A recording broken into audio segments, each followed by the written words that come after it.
Hello everyone. Today I am doing another request.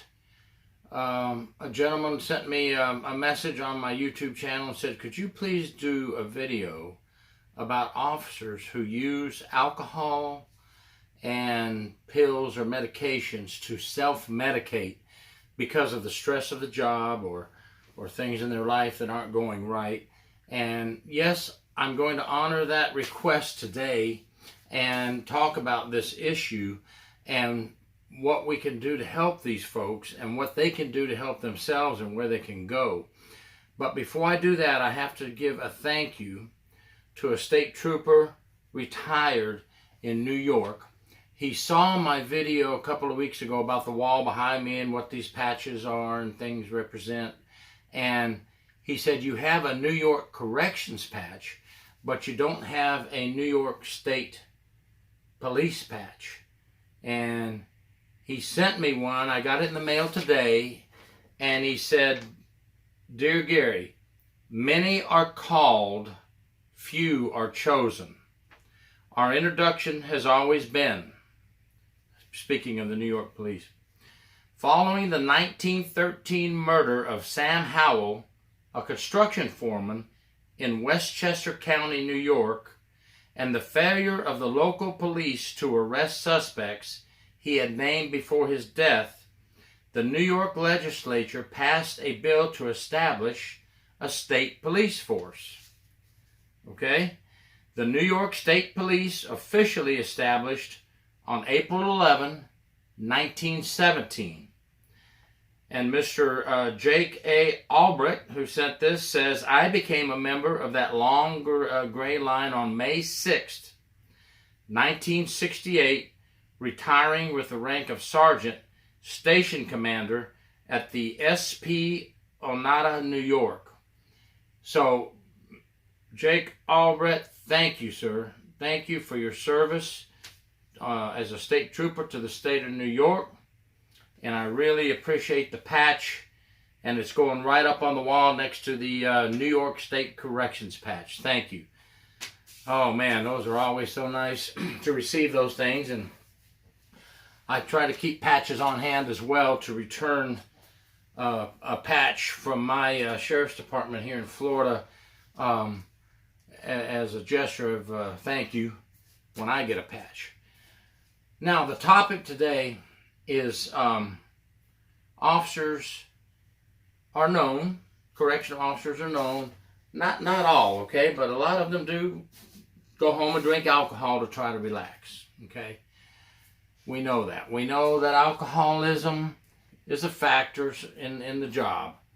We know that divorce is a big factor in the job. We know that post-traumatic stress disorder is a factor. We know that taking medications and even drugs, turning to drugs for some type of self-medication occurs in the business. I mean, there's no need to hide it. We're out here to help people that get put in one of these positions or put themselves in a position, or the stress is so much, the overtime hours, family issues because of being at work 80 hours a week and not much at home.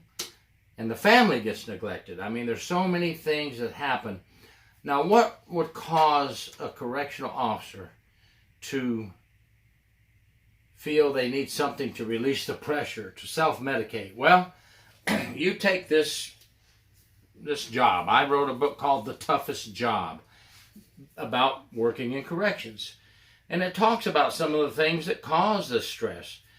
Being attacked by inmates, being injured by inmates, not knowing at any given moment when you could be attacked by an inmate, when there could be a riot, when there could be a hostage being taken, an officer being taken as a hostage, pressure from management above to get the job done correctly and get it done now, right now, and doing that short-staffed as everyone is across the country, overworked, and you've already done your 40 and you're on hour 60 now, and management is saying, get it done, get it done, get it done.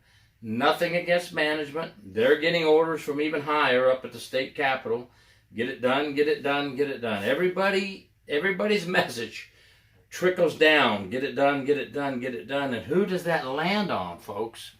That lands on the frontline correctional officer staff, the backbone of corrections.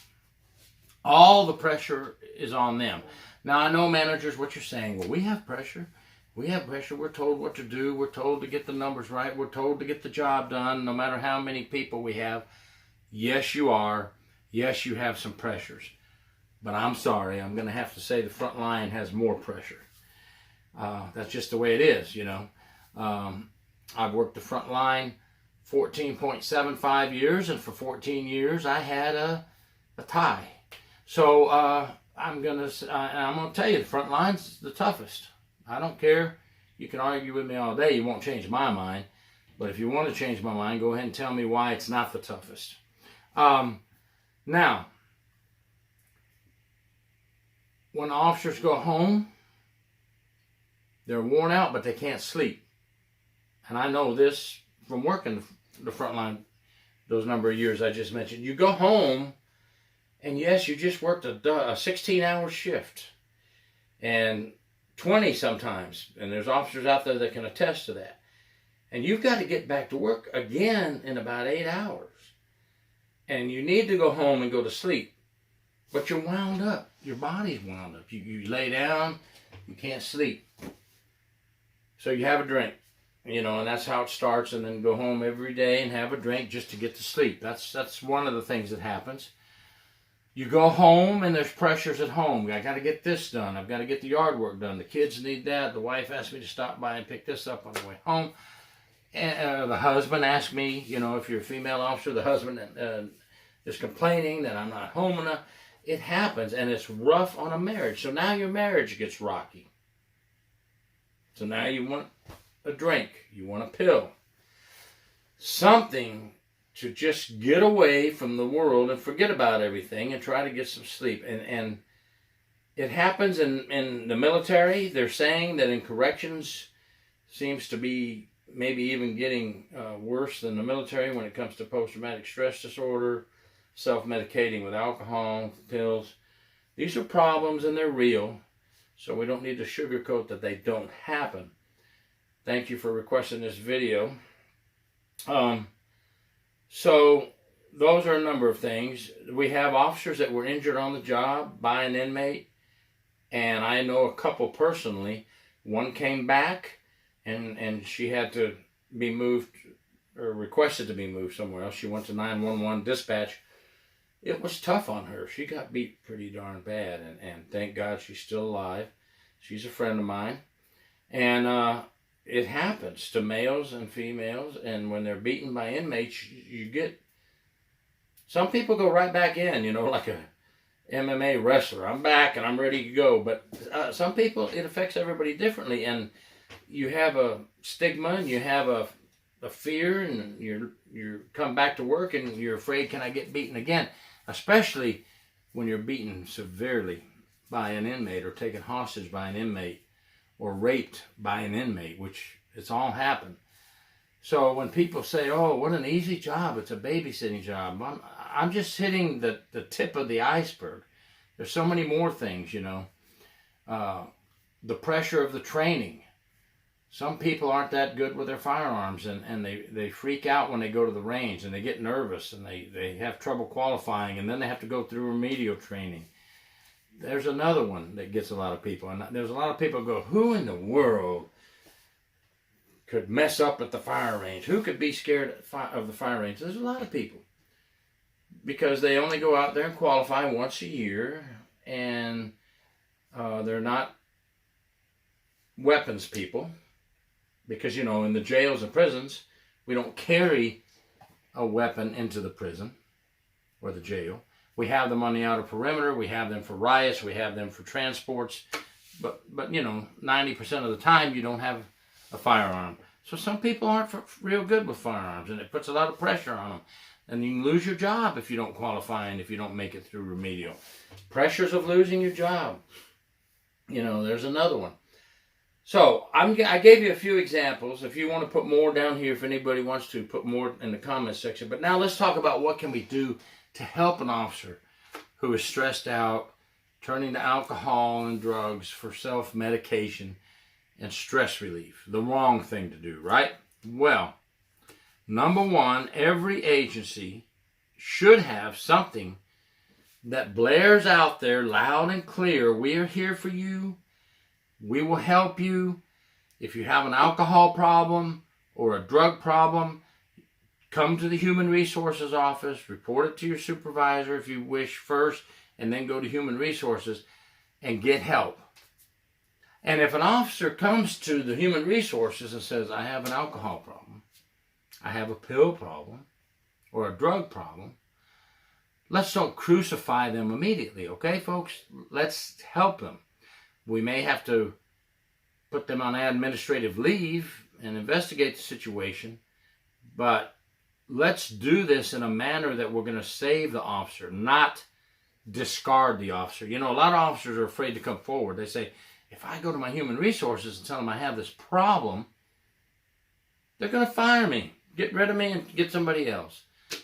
Well, management, you should never give that impression to your officers. You should open the door to give them help and give them the opportunity to get some help with their alcoholism, get some help with their pills or drugs or whatever they've gotten into. And you can fix this person. And no, they haven't broken a law. You didn't catch them in a car with a bunch of drugs, right? They've come to you with a problem that they have.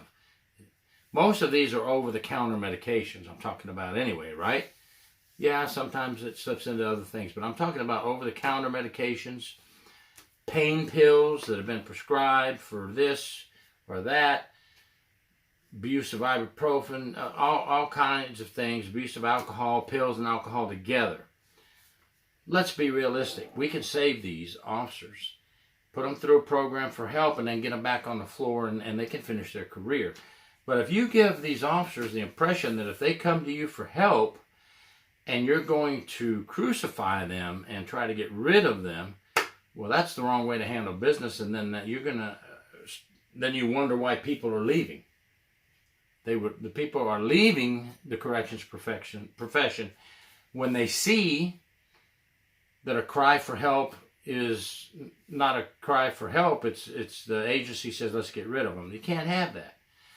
I'm with a program helping them a lot called Guards to Guardians that is starting to spread pretty well throughout the area of the country, North Carolina, Alabama, California. I talked to a sheriff who's implemented the program, and it is for the officer's well-being, mental health and physical well-being. And it's a free program, Guards to Guardians, and there's a packet that they'll give you for free to read. They have officers listed on their schedules that are available to talk to you from around the United States that will speak with you as a mentor, guide you, and even call your agency and help you speak if you wish. You have to speak up for yourself now, but we'll help you if you wish. Listen, you have to not be afraid to ask for help, okay? If you think you just don't want to go to your agency's Human Resources, there are programs on the outside. You know this already. AA, Alcoholics Anonymous, and other programs out there on the street. But if you sign up for one of those, you really need to let your supervisors know. They should be happy that you're doing something to better yourself and not use it against you. Okay? I know that's the biggest fear I hear from officers. I'm scared to admit it. They're going to find a way to get rid of me because they're afraid I'm a liability. No, this is where Guards to Guardians comes in, and the managers have to be a part of it. They have to help with the program to help officers get back on track and on the straight life. Stress, post-traumatic stress disorder, all these things are terrible. And if our officers don't get help and they're left on an island alone, it leads to another issue that occurs in corrections way too often. A statistic known in corrections as suicide. I've worked with 2 people in my 28.8 years, one with the sheriff, one with the state, who both took their lives. And if they'd have just said something to me or another colleague, but we never knew. They came to work, they did their job, and never said a word about their problems, and ended up killing themselves in their own home. And then we go to briefing and get a message. Officer so-and-so won't be here today. He committed suicide last night, and it's being investigated. And, you know, the rest of the day, the whole shift's just in shock. How could that be? Keeping that mouth shut is not good. Please, please, officers, for any problem, marriage problems, financial problems, alcohol problems, stress problems, physical health, anything that comes up, please, if you won't go to Human Resources, tell a colleague. You know, if that officer would have turned to me and said, man, I'm having a rough time, I would have talked to him on shift. We would have gone somewhere together after work. Who knows, maybe alive today. And if they wouldn't have talked to me, anybody, you know. But you now, you other officers, when an officer does come to you, don't go running up the chain and reporting it right away. Why don't you talk to that officer? Why don't you ask him to meet you for dinner after work, or breakfast if you're on the night shift? Let's go get breakfast and let's talk about this.